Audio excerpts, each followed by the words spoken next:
Hey Rick, how's it going today? Hey, Carlos, happy Friday. Happy Friday to you and happy Friday to everybody. Well, you won't see this on Friday, but it is Friday for us. You'll probably get this next week at some point. But welcome everybody to yet another episode. We keep insisting on doing this. I think when we complete 100, we'll evaluate and see if it worked or not. But we're getting good feedback on these episodes, and I really enjoyed doing them. So yeah, welcome to another episode. And as always, it's packed. So we'll talk about OpenAI Sora. If some of you probably seen the announcement, we'll talk about that. Also, the deal that Google made with Reddit. Very interesting stuff. And we'll give you a few reasons why you should outsource content. So there is, people have been outsourcing content forever, and there's reasons why. So we want to kind of share those with you if you're considering in scaling your content. We'll talk about there was an interesting debate, or there's still an interesting debate online about Google might have a bias towards big publishers or big brands around product reviews. So again, there's a debate around that topic. So we'll talk about that. And what is the difference between an article and thought leadership? Seems clear on the name, but I know it's easy to get confused between those two. And last but not least, we're going to give you a few tips in how to come up with fresh ideas for your blog or for your content when you feel like everything has already been said. Okay, so without further ado, let's talk about OpenAI announcement on Sora. I don't know, you Rick, do you see the announcement? Like those videos are mind blowing. Like They're it's absolutely crazy. amazing. Amazing. Um, I can't wait to get my hands on it, but something tells me it's going to be not quite as free as ChatGPT. Yeah, probably not. I assume he's going to use a lot of computational power, but it's truly amazing. And again, for people that it's not up to speed, you will have the ability to go from text to video. So, meaning if I want a video of Chinese woman walking in the middle of Beijing, looking around, Sora is going to be able to produce that. So very interesting. I can wait, like you, Rick, to get my hands on it. There was, I think, Tyler Perry or Steve, like somebody in the Hollywood industry came out and say they had a plan for a big studio. They weren't going to invest $800 million in this, and they put a hold on those plans when they saw what's going on with AI. So, how is this going to change the industry of video creation? Is very interesting to watch. But yeah, take a look. We'll try to put the link here to the announcement. Very mind blowing stuff that OpenAI is coming with. So that's on the AI front. Now, Rick, why don't you tell me a little bit more about this deal that Google made with Reddit? What do you think is going to happen, and what is this whole deal about? Well, at a high level, Carlos, Google signed a $60 million a year deal with Reddit to have complete real time access to all of their content. Um, and they intend to use it for enhancing Google products and for training large language models. Um, so I feel like this is going to be kind of a double whammy. We've talked several times about how SGE is likely going to cause a hit on especially top of the funnel content. I think we're going to see even more UGC ranking than we already are now. And anyone who's paid attention over the last, 6 months, you see Reddit near top of the search on practically every search you run. And I think it's going to become even more prevalent and have further impact on traditional top of the funnel how to type content. So I think it's important for content marketers to familiarize yourself with this platform because it's not like you can't approach Reddit as you would say social media, Carlos, right? Um, that platform works on organic, authentic communication, real time communication. If you're prepping content for a subreddit, you're going to find yourself in trouble. So I really think that marketers need to take a look at Reddit, find out how they can have a presence on there, keep an eye out for their competitors on there, um, learn the different things like AMAs are a good one, right? Ask me anything. Um, So if you have that opportunity to interact with your community through Ask Me Anythings, that might be a good way to start building relationships on Reddit, gaining visibility through Google search within Reddit. Um, and also, it's just a great place to go to find out what your community is talking about, what gets traction. Yeah. And that can help inform your content strategy. So, we've talked a few times about UGC in recent episodes, and this is just another step toward that. So, yeah, any thoughts from you on that, Carlos? Yeah, well, I think the signal, the message is clear to the market. Google is taking UGC very seriously.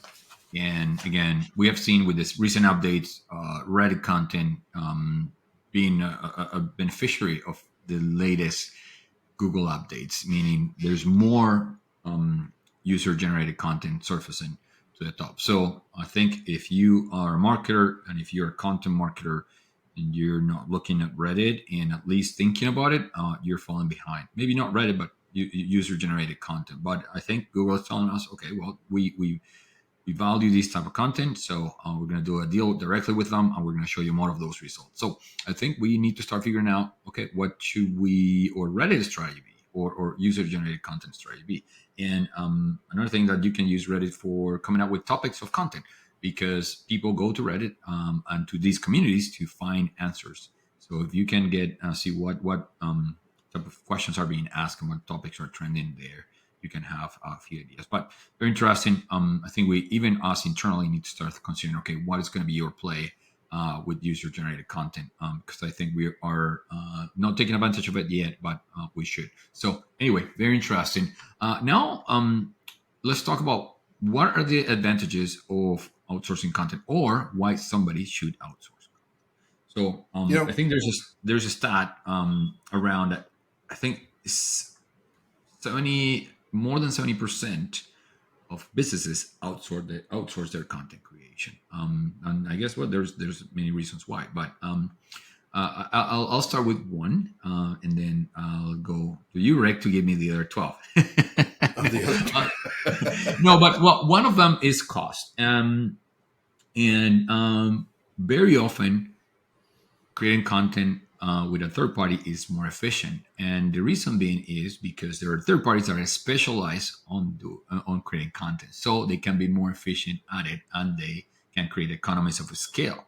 Whereas if you are a business that are, let's say, you're in the semiconductor business, and where your business is creating semiconductors, and you're probably pretty damn good at it, but you might not be good at creating content, which means that you cannot create it as efficiently as somebody else that is specialized on it can. And the other thing about our cost is that a lot of people underestimate the cost that goes into overhead in creating the content. So sometimes people think only about, okay, how much do I have to pay the writer?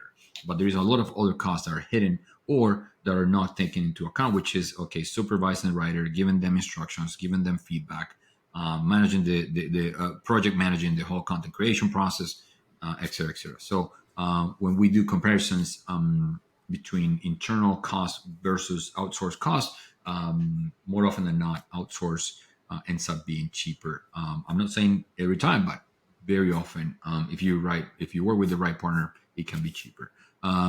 What other reasons do you have, Rick? All 12? All 12? Hold on. I just go with another one, You and know, we'll go. Carlos, We'll we go got a great deeper. article about this on our blog that has the full list of 13 reasons. I'll go through a few of them: saving time, scaling, leveraging subject matter experts, reaching a wider audience. There's all sorts.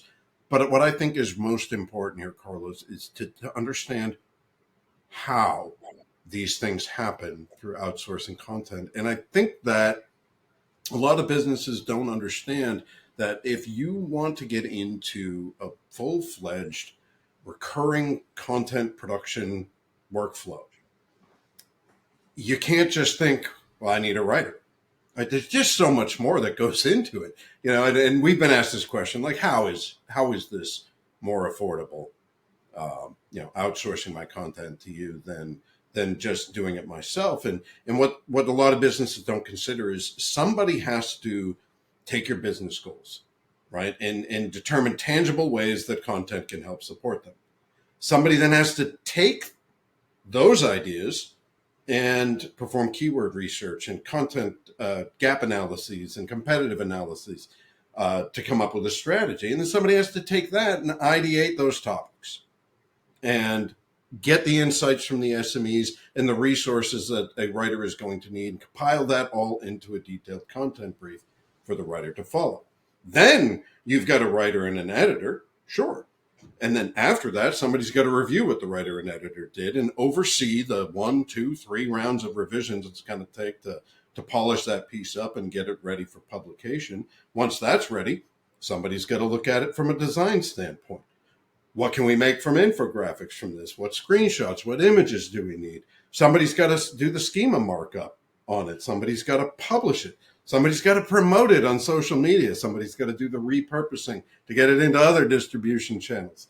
And then the analytics, right? There is so much. I mean, you see our internal content calls. When we have them every week, there's like 7 people on that call, and none of them are the writer, the editor, the designer, the WordPress manager. That it takes a village to produce content. And if you have to employ all of these people, it's going to cost you a fortune, Yeah. right? Just the recruitment itself, just finding them is going to cost you a fortune. Exactly. And most businesses have pieces of that puzzle. Outsourcing is how you fill the gaps. Yeah. And if there's one gap I highly recommend, it's the writing gap. Because it's important to realize that writers aren't jacks of all trades, very few are. And the writers you use to create your outstanding blog posts may not be able to create your landing pages at all. And the writers who create your landing pages may not be able to create your marketing emails. It's a different discipline. It's a different skill set. And outsourcing gives you access to all the different skills and expertise of a large pool of writers. Absolutely. I think just so scaling up and down as needed, having that flexibility, cost, and access to a wider talent pool are probably some of the top reasons. We have 13 listed in our article. We're going to link the article. You're going to go through all 13, but we want to just leave you with at least the ones that we think are the most important to take into account. Okay, let's talk about one very interesting article that came out, I think was last week, from website called HouseFresh. And in the article, they are claiming with evidence that the Google algorithm might have a bias towards bigger publications or towards big brands, meaning that you might have 2 pieces of content that are the same quality, but the algorithm is going to be biased towards the bigger brands. Even in this article from HouseFresh, they claim that these product reviews are not even real product reviews. They have been faked, right? That's a big claim. That's a big accusation. And they have they go through several points on why they think these reviews are fake, and are still ranking at the top. So of course, if you're a small publisher looking at this, you're like, oh my God, like it's going to be very tough to compete, and this is an unfair competition. So then Dan Sullivan replied to this article. And he said, well, we took this seriously, and we're going to run it up the chain. But what I can tell you is that we don't do manual checks to make sure that this is a big brand or not. The algorithm is the one that really is not checking for you being a brand or a big brand or a big publisher. And there's no manual checks, which they say that is a wrong claim in the article. So anyway, at the end, what the speculation is that maybe the amount of interaction that users have with your site might be influencing that. So if you're a bigger brand and you are a household name, or your name is more known, then because you have more interactions with users, maybe Google is taking that as a signal that your content should rank better. Anyway, very interesting debate. I highly doubt, I kind of want to believe Google that I highly doubt that they're going to have a special bias or a specific bias in their algorithm towards that, but might be an indirect bias. So what I'm seeing based after the helpful content update is that small independent publishers are really having a hard time, and they're lost a lot of their traffic, and might be for many different reasons. I don't think it's necessarily a bias, but I don't know. Interesting debate. What are your thoughts on this, Rick? Yeah, I don't know what's more shocking here. Like somebody found an SEO loophole, or big brands are pushing subpar products because they're more expensive and they'll make more money on them. I found Hmm. that interesting. That House Fresh said that they rated this really expensive purifier poorly. Through their own testing, higher energy consumption, $200 a year for filter replacements, and just lower performance.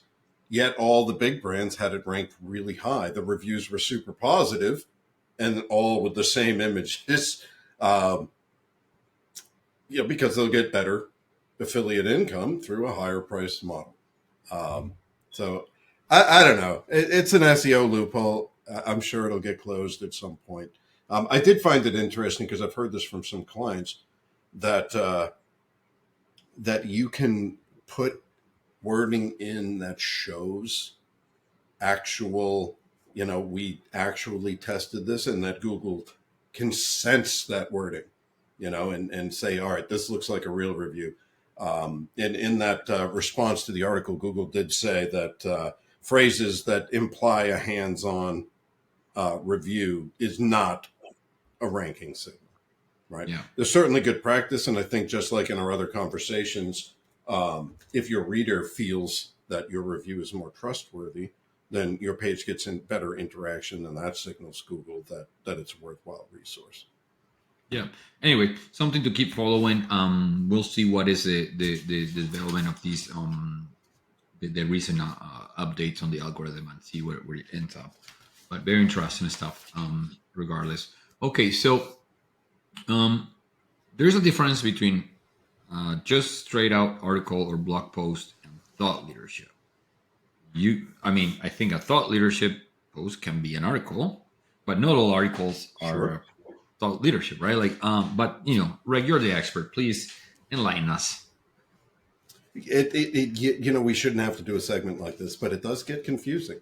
So I thought that, hey, let's set the record straight. Let's start out with a quiz, Carlos. All right, let's test your ability to spot the thought leadership. So I'm going to read you Oh some God, headlines. you're gonna First put one, me on the spot. Thank you. I'm putting you on the spot. Redefining business models, the impact of digital transformation versus 5 steps to successfully implement digital transformation in your business. Which of those two is the thought leadership? I would say the first one, Good. redefining. One for Yeah, one. because you would come with insight, like new insights, right? Like if you're redefining. The other one is more like a list, right? Like a listicle kind of thing, right? Pretty much, yeah. And you caught the word in the title, redefining. That signals thought leadership. Let's do it again. Future of work, embracing the shift to remote operations versus 10 tips for enhancing productivity in remote teams. I would say the future work because you're talking about predicting the future and speculating a little bit, or maybe providing your expert opinion on it. I think you should take over this segment. You know what? There's 3 more, and I'm gonna skip them Well, because it's 50 you 50. It's aced like the flipping a first coin. two. I've been lucky. I've been lucky. So there is a difference, right? And the biggest difference is in the goal between thought leadership and just a regular article. A thought leadership article's goal is to influence, to spark conversation, or to inspire. Whereas an article or a blog post is to share information, share tips, um, how to's, what are's, where you're going to see things like predict, future. Uh, Here, I got some more right here. Hold on. Envisioning is a good word for a title of thought leadership. Transforming, the future of. So those types of terms, it's full of predictions. It's full of opinions. It's taking a common problem in your industry and talking about your thoughts on it and making predictions. And here's how I do it. And it's not something you're going to find somewhere else. Here's what I think you should do. That's thought leadership. So the value is in influencing your audience versus just informing or telling them how to do something. That's pretty insightful. I appreciate that. But yeah, probably a way also to spot it is like there's got to be quotes. If it is a thought leadership piece, there's got to be quotes from experts, and then yeah, they'll definitely make it because Not there's always. not Not always, always, but because if you're writing it, if you're the byline and these are your thoughts, this well, is fair your enough. thought leadership, right? So does It's it mean that you're I made the whole positioning thing in yourself. between quotes?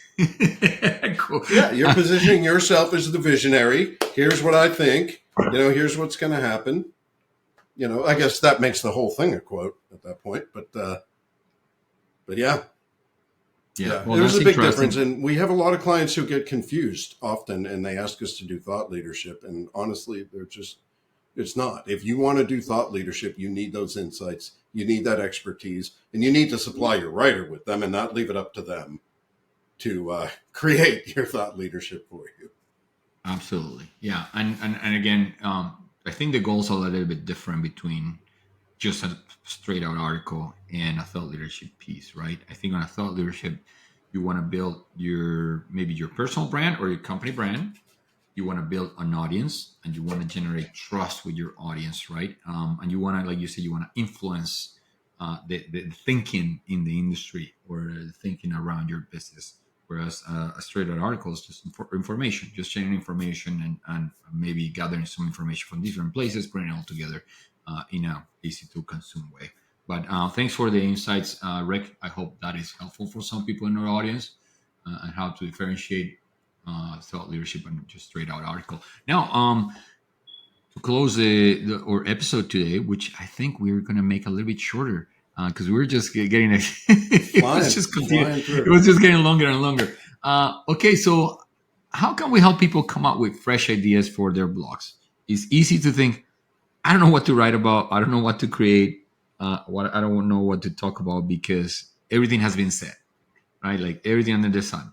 So maybe there is really it's hard to create something that is a brand new, right? But there's always ways to come up with a brand new angle or a brand new take on a topic or an industry. So, Rick, what are your thoughts? What are your different tips or methods to come up with new All right, ideas well, for I got content? four for you today.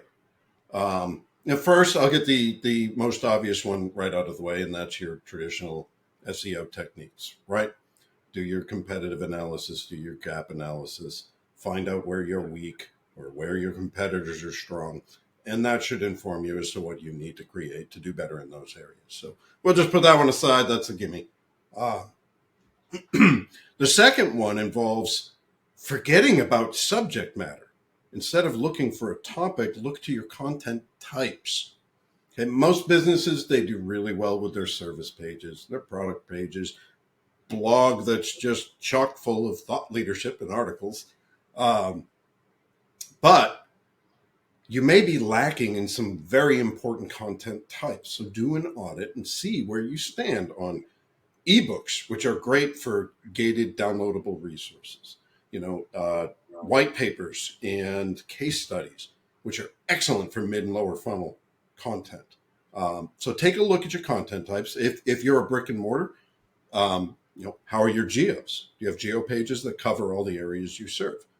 So take a look at your content types to make sure that you have enough of each type to have a robust functioning funnel. And if not, there you go. You don't have to worry about ideas. You go create those content types. Third, and this kind of goes back to what we talked about a few minutes ago with Reddit, go talk to your audience. I mean, honestly, it probably should have been first on my list, right? But find out where your audience lives. Go there. Where do they act as a community and talk and discuss? And you will find a wealth of information.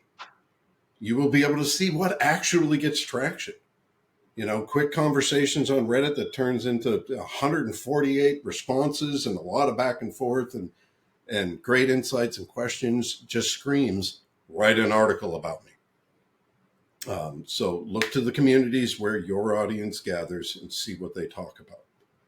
And last, clustering.